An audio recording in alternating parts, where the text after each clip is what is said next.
So Fran, what brings us to Bushy Park? Yeah, I'm here today with the WWF, and it's all about encouraging people to get out and enjoy being outside and getting their daily dose of nature. And I love to go for walks and love to go for runs, so I was really, really happy to be a part of it. So is nature close to your heart, would you say? Yeah, I think, I really found the benefits from it. Obviously, being in such an intense sport and such a pressured sport, to be able to just get out, go for a walk and clear your head of anything that's kind of going on with work life, I found it really, really important. And, when you have a dog, you know how much they love being outside, so didn't have a choice in that matter.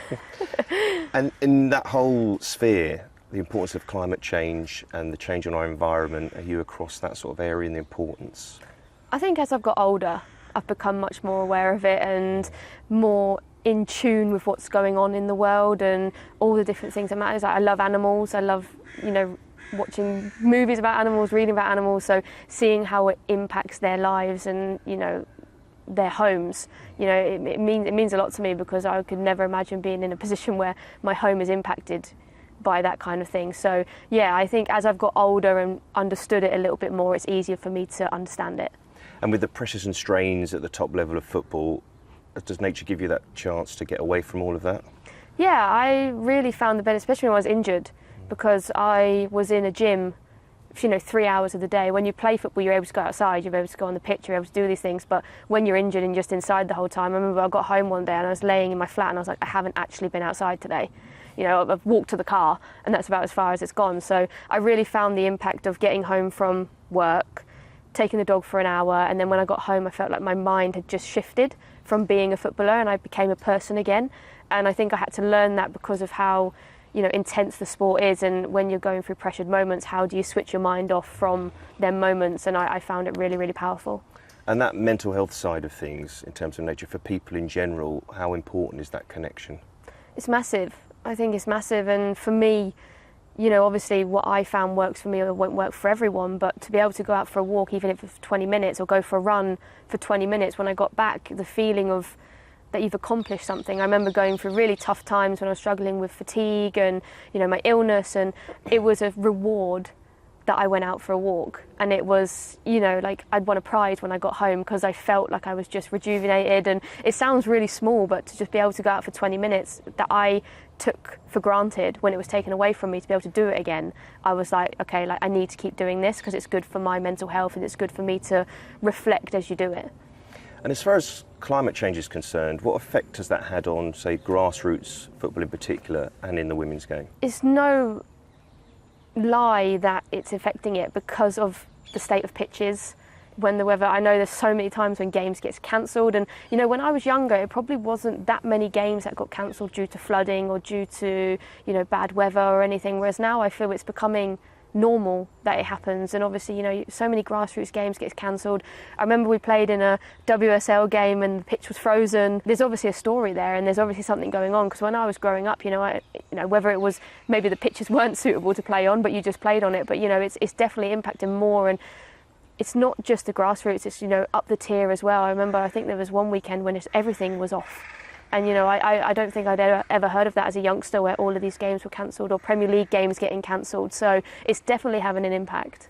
When you think back to the 2015 World Cup and some of the pitches you played on there, and that influence, when you're younger, you need to have that variety of pitches, don't you? You need to be able to know that you can play on grass at all times of the year, but also all weather pitches. But you've had the effect of playing those pitches, and it wasn't a pleasant one, I would say, in 2015.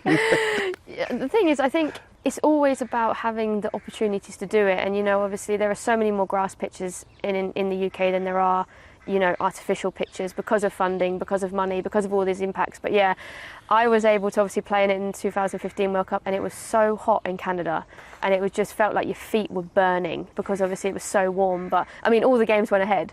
So, you can look at it in that aspect. Yeah. But I think now obviously the cares that countries take into their pitches and everything, but that all comes with funding, and that all comes, which grassroots football don't get. You don't have a groundsman who can go there and do work on the pitch all the time. So for me, I just want people to be able to play football when and wherever they want to do it. So if there's any way that we can help impact that, then for me it's worth doing. You said your feet were burning. Is that while you were playing?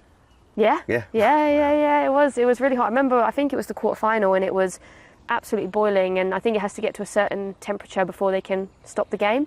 But it never reached that, or like it was like, you know, marginally close, but it never reached it. I remember just running around like, what on earth like is going on? But yeah, it is what it is. Well, I mentioned 2015, and that's, sorry to say, 10 years ago, of course, but it just shows the length of time you've been involved with England. In that time, what's your favourite moment? I mean, obviously, you have to pick the Euros, because winning a major trophy for your country is something that, you know, I'm so proud of and not many people get to say. So I'm extremely grateful to have had that opportunity, and I absolutely love my debut. And when I look back now of having my debut at Hartlepool to then being able to play in a Euros final at Wembley, it's just incredible. So that's a really proud moment for me. My dad was in the crowd, you know, being there on my debut, and I just remember that moment when I saw the team sheet and I was shocked that I was playing. So, you know, that feeling of, oh my God, like this is actually happening. So I would say obviously winning the Euros, but also making my debut was incredible. So I remember when you were coming through into the England team, people were using phrases like mini Messi and stuff like that. How did you feel about that at the time, and now looking back? Well, I remember when, I think it was just after the game, and I think Mark Sampson had an interview and he'd said it in an interview, and then I went and had an interview straight after. And they were like, oh, he's called you mini Messi. And I was kind of a little bit like, oh, what do I say here? Like, because, you know, I was new to the media world as well. You know, I'd never really been put in front of a live camera before. I mean, obviously, if your manager is going to call you that, it's a massive compliment, right? But as I think I grew through the tournament and I grew older, I realised how much pressure that came with, of course, people then tuning in and expecting me to play like Messi, and no one can play like Messi. So, you know, people were expecting me to just get the ball and dribble through everyone and score a goal or whatever, and obviously that's not going to happen. But no, I think, you know, all the girls, I remember when I told the girls I was retiring and Lucy brought it up in the changing room, she's like, I know you hate it and everything. So, you know, but, you know, it's a massive compliment. And, you know, if I can be slightly related to Messi, then of course I'm going to take it. Take a bit of that. Well, you mentioned speaking to your teammates, your England teammates and everything else. Talk us through how you are at the moment after making your decision on retirement from the England squad. I'm really good. Thank you for asking. It was an emotional time. I think obviously it's something that I'd been thinking about for a while. I kind of knew that I was coming to the end of my England career. I just didn't know when it was going to happen, whether it was now or after the Euros. And, you know, it was emotional having that conversation with Serena, and the last kind of few days in camp, I was, you know, I don't really like standing up and talking in front of people. So knowing that I was going to do that to my team, I was a bit nervous about anyway. So that was playing in my head. But I think once I'd spoken to Serena, and the next day I woke up and I felt like happy with the decision, and I felt excited about what was going to come next. So it wasn't a case of I was sad for a long time, which I think was nice, and I think it showed that it was the right decision. So I think overall I'm really excited, and it's going to be really nice for me to watch the girls as a fan, and, you know, hope for them to do really, really well, and know them personally and know how much they want it, and be on the other side of it as watching from a TV and being a nervous fan like everyone else will be. Does that excitement also come from what you've achieved in an England shirt as well? Is that part of that reflection and feeling good about your decision? Yeah, massively. I think, you know, everyone always asks me when I'm playing, like, oh my God, you must sit there sometimes and think, wow, this is amazing. But you don't ever allow yourself to do it. You're always focused on the next thing. So I think once I kind of sat down and I made that decision and I decided it, I remember sitting there thinking, do you know what, you've actually done all right. Like, when you look back and you see everything that you've achieved and all the setbacks that I've had, all the injuries, the illnesses, you know, and to be able to sit here and say I've won a European Championship, I've got a bronze medal in a World Cup, you know, I've played for my country, scored for my country, scored in major tournaments, you know, I can't be any more happier or prouder of that. So I think as it's obviously come to an end, I've been able to sit there and reflect on it and be like, do you know what, actually, you've achieved some amazing things, and I'm really, really proud, and of course I'm absolutely massively proud to have represented my country. When did it first cross your mind that maybe you think, I might retire at this point? When did that first cross your mind? I think my body told me first, to be honest. No, I think, you know, everyone gets to that point where they're going to come to retirement, and it's, you know, it's their decision on when they make that decision. And, you know, I think it's really important to respect everyone's decision when they do it. Some people do it earlier, some people do it later, some people don't do it and they just wait for things to just fizzle out. And, you know, everyone is different in that aspect. But I think my body has been telling me, you know, probably a bit too long. But I think in the last kind of year, there's just been a couple of niggles here and there that have just come around, and I just didn't feel like I could give the team what it needed anymore. You know, I dedicated myself this whole year to do everything I can to get to the Euros, and I really wanted to go to the Euros and play for my country in a major tournament one last time. But, you know, I already had in my mind, like, this would be the last thing because your body can't do it anymore. And I want to be able to prolong my career. I want to be able to play football for as long as I can because I love playing football. I love going out to train. I love playing in games. I love arguing with the refs. I love all the aspects that come with it. So, you know, I had to make that decision, and it was tough. It was a tough year of thinking about it, and I asked for a lot of advice from friends, from family, people who see me day in, day out. And, you know, when you kind of get a response from them kind of saying, you know, it's getting there, you know then that time is coming. So, you know, I made sure that I covered all bases before I made my decision. But yeah, ultimately it was just a case of what is right for me in this moment, and also what's right for the England team, because there's so many young players coming through who deserve that chance to represent their country and put the shirt on. Is that an element that gets forgotten by people sometimes? Because to bring on somebody you know so well in Millie Bright, somebody you've been a teammate with for many years, and Mary Earps as well, that these are players, you're players who have had a long career and have had lots of ups and downs in that career, and this is just the latest step in your lives. Is that part of it in terms of, from looking at, say, the decision that Millie's made as well?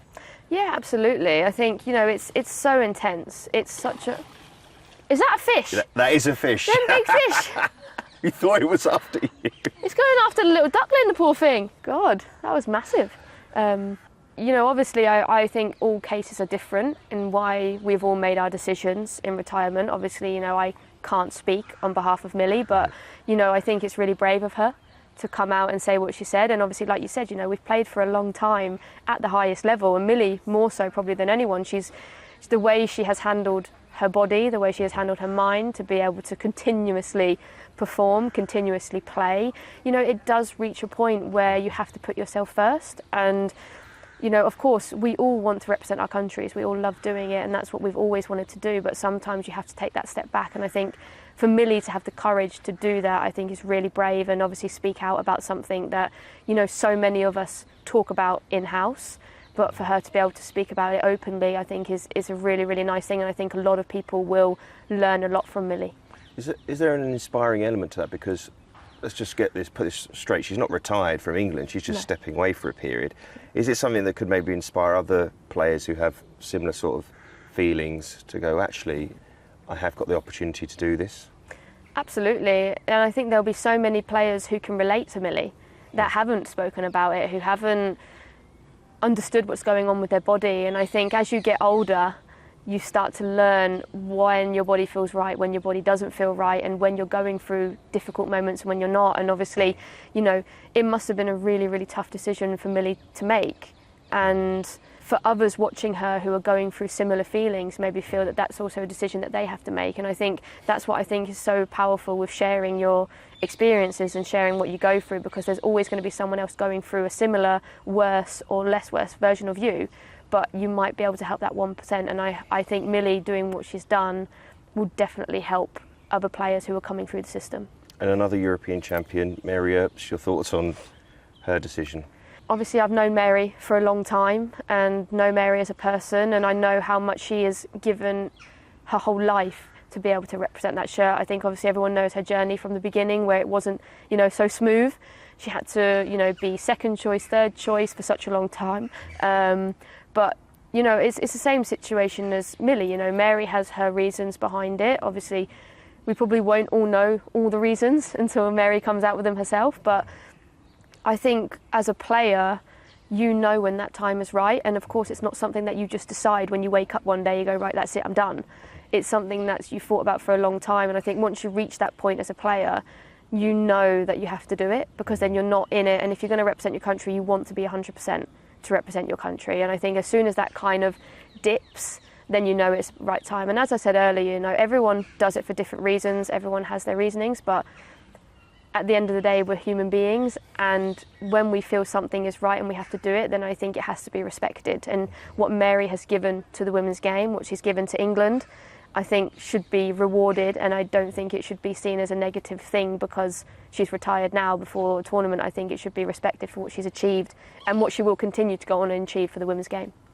And you spoke about becoming a fan for this European Championship. How do you think England will do? Because the group is tough, the route to a potential final is difficult, probably one of the most difficult England have had. Yet, England are the defending champions. How do you see it all going? Yeah, there's obviously going to be a lot of pressure on the girls, but, you know, obviously there's been a lot of noise around the team. Obviously, the three of us kind of, you know, being out of the squad, but it's a completely different environment when you're in it. You know, obviously there was a lot of talk from last camp, but I was in it and everyone was enjoying themselves. Everyone knew what we had to do to win the games. And, you know, it's a really respected group. And when someone makes a decision, we respect it as a team. And, you know, we understand it because we're in it. And for me, you know, I could see the drive from the girls. You could see the commitment from the girls. So when I look at that squad, I'm very excited for what they can go on and do. And, you know, I think a lot of people talk about, you know, the inexperiences, but the girls who are coming in, they're not coming in from, you know, no experience. You've got the likes of Jess Park, who plays in the Champions League with Man City. You have, you know, Grace Clinton, who plays for Man United, played in cup finals, played in all these things. So for me, it's exciting because they're not going in with no experience. They do have experience of playing at the highest level, and I'm excited to watch them because I know what they can achieve, and I've seen it in training and I've seen what they can do. And yeah, I think it's a very, very tough group, absolutely, and it's going to take a lot of energy to get out of the groups and go forward. But, you know, I will always stand by that. I believe it's an incredibly talented squad, and I think if everything goes right for them, then they definitely have a chance of winning it. You mentioned some young players there, but a young player you've played alongside, trained alongside this season is Michelle Aimang. Just tell us about her ability and what you think her future will be. I think she's going to be a future player for the Lionesses for many, many years. I think she's incredibly talented. You can see that as soon as she walked in the door. You could see she's strong, she's fast, she's powerful. When she strikes a football, you know, no goalkeeper is going to save it. And what I really loved about playing with Mish and getting to know her was how much she wanted to learn and how much she takes on board. When you, like, if I'm behind her in training and I'm giving her information, she's listening to it, she's taking it in. She'll come and ask me a question. She'll come to me when she wants something from me. Like, she has that maturity about her that, you know, not many footballers have at 19 years old. So for me, it's really exciting to see the experience that she's gained and she's going to gain from this tournament. And, you know, she is a player that if you need a goal, you can shove her in for one. And, you know, she's obviously shown that against Belgium. She's shown that for Brighton. So, you know, it's exciting to see what she can go on and do. And like I said, she's a willing learner, and that's what you have to do when you're a youngster. You have to be like a sponge and take everything in and learn from it. So I'm really excited to see what she can do, and hopefully, you know, she gets a good chance during the Euros. Just to get your opinion on the goal she scored against Belgium. I mean, you've seen some great goals. Here. They're funky looking things, aren't they? An Egyptian goose, I'm going to say. Oh, okay, Egyptian goose. I could be wrong. They're going to come over here now and start chasing us. We're just confirming they're not dangerous, right? We're just, yeah. I can't confirm that, I'm sorry. No. I might ask their opinion. What do you think about Millie Bright pulling out? Well, how good was Aimang's goal against Belgium? Yeah. Where would you rank it? Yeah, because when I saw that goal, I just thought that's one of the best England goals I've seen. But how would you rank that goal? Oh, it was incredible. I think to be able to do it when you've just come on the pitch. And, you know, I've seen her strike in training. You know, when she catches the ball, it's, you know, like I said, no goalkeepers saving it. And I've seen it multiple times in training. And I think for her to do it in that moment on her debut, you know, it's incredible. It's incredible. And, you know, I was lucky enough to be able to score on my debut. Not as good a goal as that one, but, you know, it's something that you just never, ever forget. And she will carry on scoring goals for England for many, many years, I'm sure. And you've seen the England team develop over the years. And in this moment where they've won a major tournament, but they've also picked up other trophies along the way, what do you think the strengths of England are at the moment and during this period over, say, other nations, and where their strengths lie, the potential to win competitions? I think it's the squad depth, the ability to take a player out and replace them with similar abilities, or, you know, a different type of player that's also a top quality player. And obviously that worked so well for us in the Euros before, where we'd play a team and then you'd bring on the subs and they would go on and score a goal or help change the game. So for me, having that squad depth and having players who are playing at a high level week in, week out makes a massive difference. And I can only think that that is one of the biggest reasons. And as well, you know, it's a great group of girls. You know, we have each other's backs. We want each other to do well. We want to win. We want to win for our country, and we want to see the benefits that happen for young girls. But I think for me, the quality that we have throughout the whole team is one of the biggest reasons. And what are the mental strengths needed to compete at the top level? I would say the mental is nearly more than the physical or technical element, because I think it's so mentally tough and it's such a roller coaster of emotions. One week you win and you're up here. Next week you lose to a team that you should never lose to and you're down here, you know? So it's really difficult to manage your emotions and manage the game and manage your own performances, because we all know confidence is one of the biggest aspects of why you perform well. So if you have a couple of bad games, how does that knock your confidence? How does that knock your mentality? So I think it's so important, and especially in a tournament, because you can't go home. You can't go and switch off. You know, I made a point during the Euros in 2022 that I would go out for a walk every evening just to clear my head, just to feel like I'm getting away from a hotel, I'm getting away from life as a footballer, and that was really, really important for me. So being able to do that and being able to switch off was just as important for me as actually being on and being a footballer. And it's the unseen side of it for people watching, isn't it? They just obviously see what happens on the pitch, but they don't know the work that's gone into that. So, hello. No, and that's, you know, for me has been, you know, probably one of the toughest tasks of being an international footballer is I think, you know, people will sit here and watch me talking about hotels, like, oh, so lovely, you get to stay in 5-star hotels and but I'm a home girl. I love being at home, I love being with my dog, I love being on my own sofa, I love being in my own bed. So for me to be away for prolonged periods of time, you know, I struggled with, because I just wanted to get home and see my family and all of these things. So, you know, you have to try and find a way that works for you. How can you make your hotel room a home, especially when you're in a tournament and you can be away for 6 weeks, 7 weeks, you know, it's a long stint. And of course, you know, you love to do it, you go out on the football pitch and I love it, but it's when you go back to the hotel room, you're like, okay, what now? What do I do with the rest of my time? So yeah, I always try to find a way to make my hotel room like home, which was obviously quite tough. But yeah, it's all the elements around football. Everyone, if you say to me, all right, you just go out on the pitch and you play, absolutely no problem. So for me, it's everything else around it and the pressure on top of that of playing in a major tournament. Because we've had other players talk about ADHD and autism and almost using them as strengths for their own game and that way of thinking, that mental side of it. But to bring it back round, when you go travelling and you go and play in these places around the world, do you try and get out and see the natural world? Yeah, absolutely. I think that's really important. Obviously, it's difficult because whenever I go away, I always prioritise football. So I won't do anything that I feel will hinder my training performance. I won't, you know, if I have training the next day, I won't go out for a long walk because I don't want to feel too tired from training earlier to then training tomorrow or a game. So it is difficult, but you know, I think whenever we do get a chance to do it, or I do feel like I'm in a place that I can do it, then I will. But for me, it's always been about football and performance. So what can I do that will make sure that my football performance is at the right level? And if it's not right to do that, then I won't do it. And to finish, Fran, I mean, I'm one of those people, but many would describe you as one of the best players that England's ever produced. Thank you. But how would you describe yourself? I think a lot of my teammates when I first joined would probably say I'm the shyest footballer that they've ever come across. But no, it's really interesting because I just see myself as Fran, a young girl who played football in the park with her friends and used trees for goalposts or jumpers, and just someone who fell in love with the game and just always wanted to play it. You know, I don't see myself as anything other than that, and I don't think I ever will see myself other than that until I've got to big myself up to the grandkids. Then I'll be like, you know, I was all right once at football, to be fair. But no, you know, I just see a young girl who loved football and was able to do it for many years and absolutely loved it and lived a dream.